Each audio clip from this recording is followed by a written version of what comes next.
Ang tanong ng isa nating masugid na taga-subaybay, Idol, lahat ba ng gold namamagnet? At yan pong ating pag-aaralan sa video natin ito. Lamang ang may alam.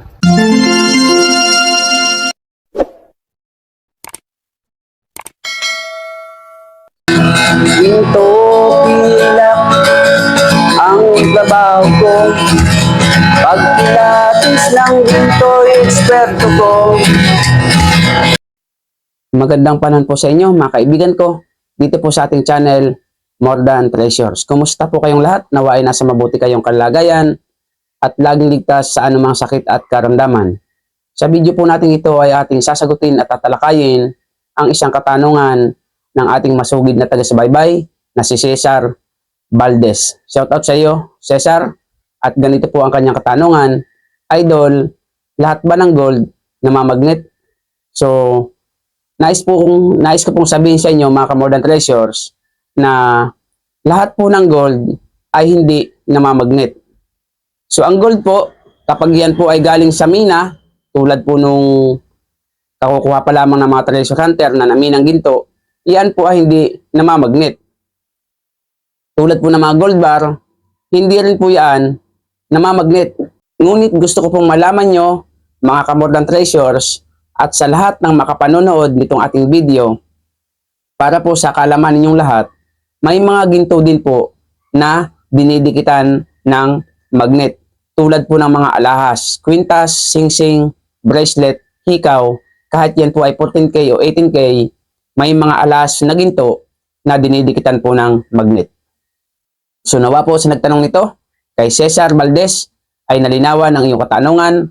At kung nagustuhan niyo po ang ating video sa mga bago, pakisubscribe niyo po ang ating channel, pakihit po ang notification bell, lagay niyo po ay all upang lagi kayong update sa ating mga bagong videos. Kung may katanungan pa, comment po kayo sa ating mga comment section.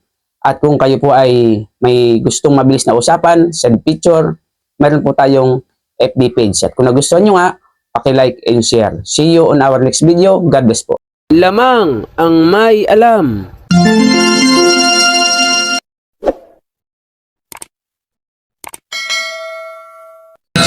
Ginto pilak ang trabaho ko. Pag pilates ng ginto, eksperto ko. Kung sa mga kabisado ko, alam ko ang peke at totoo. Ako ay isang masayang ng ginto. Alam ko ang tunay at totoo. Kung usapan ay alas lang, yan ay kaya nating patunayan. Ako ay alahero at asayer ng ginto. Alam ko ang tunay at totoo. Walang maitatago kung usapan ay ginto, pagkat ang alahero'y eksperto sa ginto. Mayroon ngayong bagong pauso, mahal daw ang bariyang 10 piso. 2001. Ang iba naman ay 5 piso. Ang iba ay 20 peso, lagpas kwelyo. Kung sila'y inyong tawagan, chat ko at kahit reply wala man lang. Pagkat ito ang katotohanan, sa usapang barya sila'y walang alam. Ginto pilak ang trabaho ko. Pag pilates ng ginto'y eksperto ko.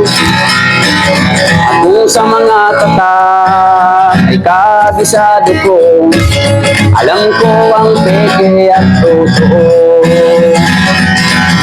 Ako ay isang asayer ng ginto.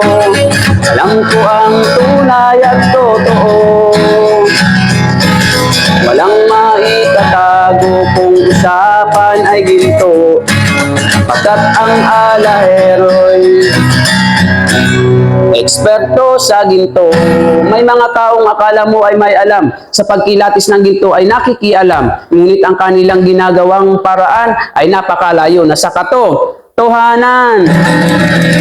Ginto pilak ang trabaho ko, pagpilatis ng ginto'y eksperto ko.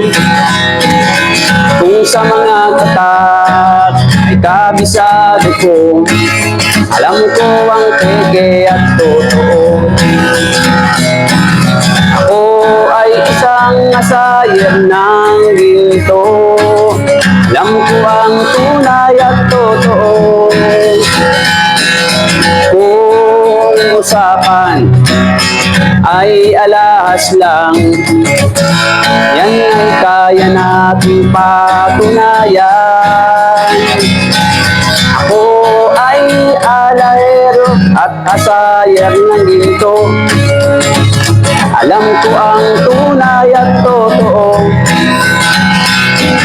Walang maitatago kung usapan ay ginto, pagkat ang alahero'y eksperto sa ginto. Ginto pilak ang trabaho ko, pagpilatis ng ginto'y eksperto ko. Kung sa mga tatak ay kabisado ko, alam ko ang peke at totoo.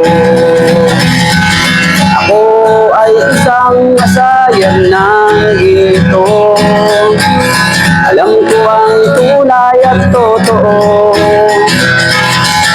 Walang maitatago kung usapan ay ginto, pagkat ang alahero'y eksperto sa ginto.